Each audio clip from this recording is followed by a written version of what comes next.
மிகப்பெரிய கலிங்க போர் நடந்துச்சுல. கலிங்க போருக்கு அப்புறமா அசோகர் மனசுல ஒரு விஷயம் ஓடிட்டே இருந்துச்சாம். உண்மையிலேயே யார் வலிமையானவங்க அப்படின்றத தெரிஞ்சுக்கணும்னு முடிவு பண்ணாரு.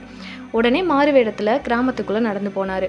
அப்போ போயிட்டு இருக்கிறப்ப பார்த்தா ஒரு சிறுவன் ஒரு பெரிய கல்லை தள்ளுறதுக்கு முயற்சி பண்ணிட்டு இருந்தான். அந்த இடத்துல தன்னோட வேலையாட்கள் எல்லாத்தையும் நிற்க வச்சுட்டு போய் கேட்குறாரு, ஏ தம்பி, எதுக்காக இதை இவ்வளோ கஷ்டப்பட்டு தள்ளிக்கிட்டு இருக்க? உன்னால் இதை பண்ண முடியாது அப்படின்னு சொல்கிறாரு. அதற்கு அந்த சிறுவன் சிரிச்சுக்கிட்டே சொல்கிறான், ஆமாம் அரசரே, என்னால் பண்ண முடியாது தான். ஆனால் இதை பண்ணுறதுக்கு ஒரு காரணம் இருக்குது. ஏன்னா இது பக்கத்தில் ஒரு பெரிய குழி இருக்குது.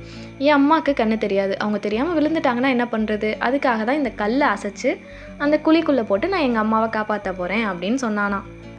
அதுக்கு அசோகர் சொல்லியிருக்காரு, இது உன்னால் தனியாலாம் முடியாது, நான் என்னோடய வேலையாட்கள் அனுப்புகிறேன் அப்படின்னு சொல்லியிருக்காரு. அந்த வேலையாட்கள் எல்லாருமே சேர்ந்து அந்த கல்லை தள்ளி அந்த குழியில் கரெக்டாக வச்சுட்டாங்களாம். அப்போ அசோகர் சொல்லியிருக்காரு, உன்னால் பண்ண முடியாதுன்னு நான் சொன்னேன்ல அப்படின்னு சொல்லியிருக்காரு. அதுக்கு அந்த சிறுவன் சொல்லியிருக்கான், என்னால் தனியாக முடியாதுன்னு சொல்கிறீங்க, அது சரிதான். ஆனால் என்னோட உழைப்புக்கு கிடைச்ச பரிசு தான் இது. நான் மட்டும் இந்த இடத்துல நின்று இதை தள்ள முயற்சி செய்யலைன்னா நீங்கள் எனக்கு உதவி செஞ்சுருப்பீங்களா? செய்ய மாட்டீங்கல்ல. உண்மையாக உழைக்கிறப்ப இந்த உலகமே நமக்கு ஆதரவாக இருக்கும் அப்படின்னு சொன்னானா. அப்போ தான் அசோகருக்கு ஒரு விஷயம் புரிஞ்சிருக்கு. உண்மையாக வலிமையாக இருக்கிறது யார் தெரியுமா? தான் மட்டும் முன்னேறது கிடையாது, தான் கூட இருக்கிற எல்லாத்தையும் சேர்த்து முன்னேற்றணும்.